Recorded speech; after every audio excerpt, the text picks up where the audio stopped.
Hi there. So you guys, I have to tell you about this show that I just did a couple weeks ago. It was the most fun show ever because Amy Schumer dropped in. Do you guys like Amy? She's on fire right now. I totally love Amy Schumer. I wanted to meet her, but I didn't want to be that obnoxious, like, oh my God, I love you. So I just kind of waited for her on the patio. Just kind of stalked her, waited for my moment, and I finally figured out what I wanted to say to her. I got the courage, I built it up, I walked right over, and right as I got there, this tiny little blonde woman came and just stood there and totally blocked me. Amy scampers off in the background, and I'm watching her walk away, and I'm so mad that I go up to this tiny blonde woman, I tap her on the shoulder, she turns around, and she's David Spade. I wanted to just shoot her. You think I'd be used to that, though? I was born and raised in Los Angeles, and I actually come from a family of actors, which is pretty cool. Let's talk about my grandpa for a second. He was on the original Lost. Back in 1964, when it was called Gilligan's Island. Thank you. He was the fat guy, the skipper. And whenever I tell people that, like this guy came up to me at a show the other day, he was like, oh my God, I see it. You look just like him. The fat guy from Gilligan's Island, really? Seriously? Thanks, little buddy. Kiss my whole ass. And then I did this show in Louisville, Kentucky recently, and that show was awesome. Also, I loved being out there because I got hit on more in 2 days in Louisville than 2 years in Los Angeles. Like apparently in Louisville, I'm a Malibu Barbie. In Malibu, I'm a Cabbage Patch Kid. So I finally got smart. I was like, you know what? I'm gonna adopt a life partner. So I rescued a Doberman. I rescued this dog, and yeah, definitely rescuing animals. That's the way to go, definitely. Here's the thing. He's so beautiful. Like this dog is gorgeous. Every time I take him out, I get whistled at so much that I'm really not sure if it's for me or the dog. So I'm gonna do a little experiment when I walk him tomorrow. I'm gonna wear clothes. I remember when I was filling out the paperwork at the shelter to take him home, I was looking, this is how my brain works, I was looking at all the dogs in the cages, and all I could think about was how cool would it be if there were a man kennel? The ladies are like, definitely, the men's silent.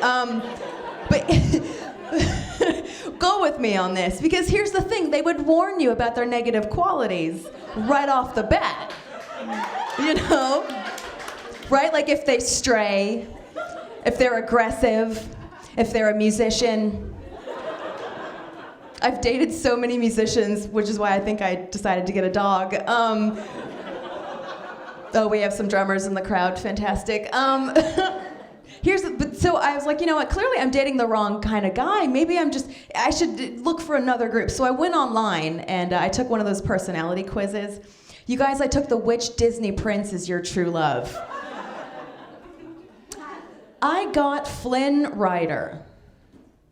Silence, exactly. Who is Flynn Rider? I had to look it up too. Like he's the guy from Tangled, the Rapunzel movie. And here's why I got him. They're like, he's a bit of a narcissist, but he's very charming and attractive and will bring out your wild side. I'm like, seriously? Even Disney knows I'm attracted to douchebags no one's heard of. That's great. That's fantastic. Because like my biggest fear is I don't want to be single when I'm really old, like really, really old, like 90 years old. Like how do 90-year-olds flirt? Do you ever think about that? Like what do they say to each other, you know? Like Benny's over at the local IHOP at 4 p.m. and he goes up and he sees a hot lady. He's like, hey baby, are those real? Your hips.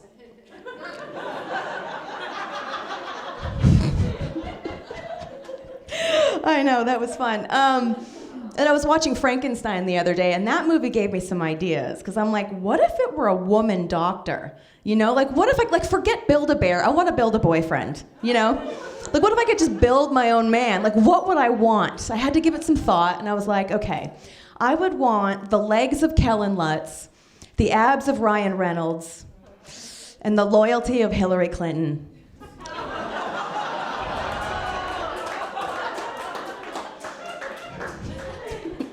She's not going anywhere. and then another movie came on. I was getting ready for work. I work in a restaurant because I hate myself. And I just heard, oh, she works in a restaurant too.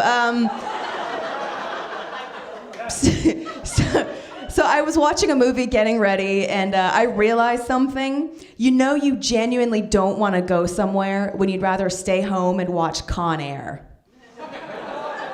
You know what I mean? Like, whoever thought it was a good idea to give Nick Cage a wife beater and a southern accent is an idiot, you know? Like, oh my God, just me. All right, fantastic.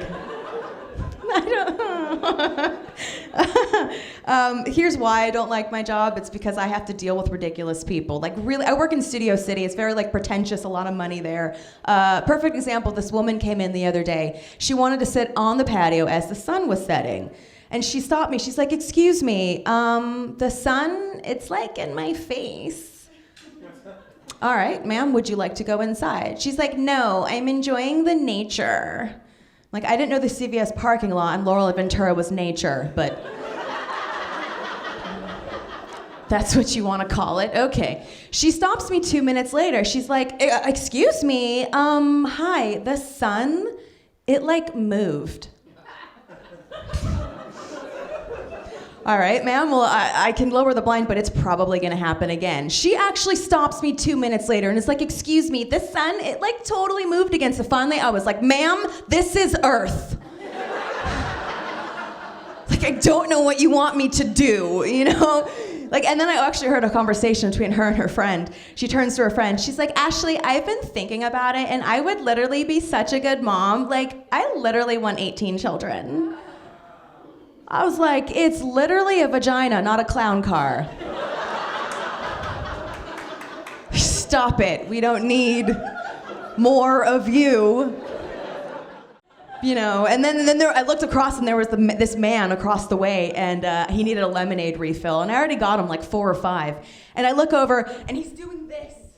Like he's holding the glass up. Waving it at me. I was like, listen up, Rafiki, put Simba down. Like, I see it, okay? Crazy. I saw this advertisement that really irritated me the other day.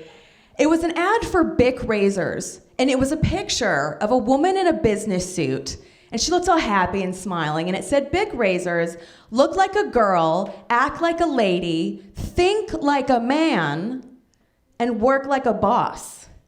I know, right? I saw that and I was so offended. I was like, oh my God, I don't want to work. Like, it's the whole point. Anyway, so, and then the other thing that really gets me is, you look really bad. I was home watching TV when I got off work one day and this commercial came on. And it happens all the time. Like, you know, really bad commercial casting. You know, like you just don't believe it at all. Like there was this commercial, it's been playing forever, and it's Eva Longoria on the couch in her pajamas trying to convince you she orders Domino's, like off the couch in her pajamas. I'm like, seriously, movie star, I don't believe you for a second. You are neither desperate nor a housewife. You know what I mean? Like, I don't believe that J-Lo uses Garnier out of a box, or that, you know, Peyton Manning drives a Buick, or that Mila Kunis is down in a basement brewing Jim Beam. I don't believe that either, you know. At least it's believable that Jamie Lee Curtis needs Activia. Thank you so much, you guys. I'm Samantha Hale.